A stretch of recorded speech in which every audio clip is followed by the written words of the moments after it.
కూరకి కూరగిని తీసుకున్నాను. కూర వేసుకోవాలి కదా, మరి కూర వేసుకోకపోతే ఎట్లా? అన్నం ఒక్కటే సరిపోతా, కూర కూడా కావాలి.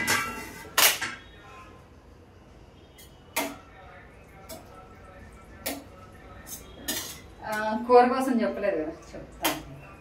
కావాలి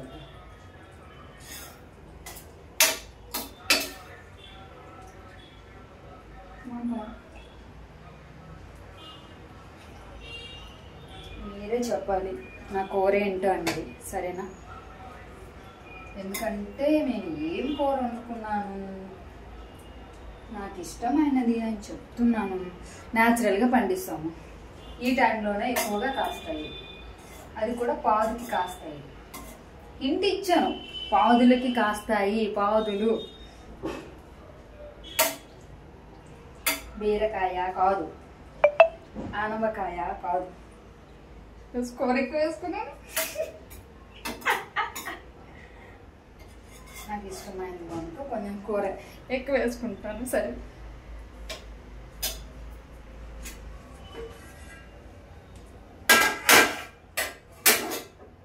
ఓకే. ఇప్పుడు కూర అయితే వేసుకున్నాను, ఇంకా చూపిస్తాను.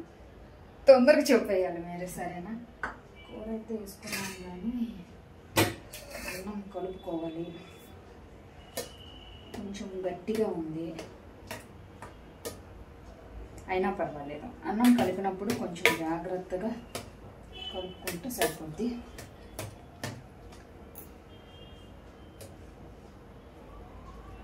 కుక్కర్లో రైస్ కదా, కొంచెం మనకి గట్టి గట్టిగా అనిపిస్తుంది, అయినా ఏం పర్వాలేదు. ఎందుకంటే నేను వాటిని ఇట్లా ఇట్లా ఇట్లా చేయగలను, సరేనా?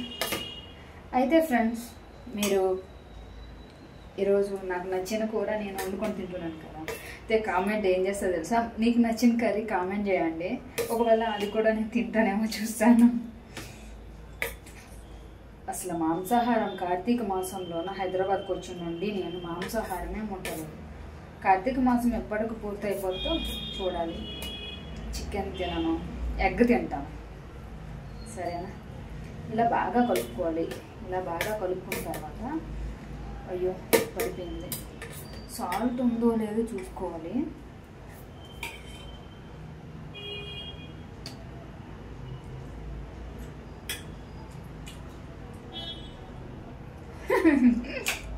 ఉంది, సాల్ట్ ఉంది, బాగుంది, చాలా బాగుంది.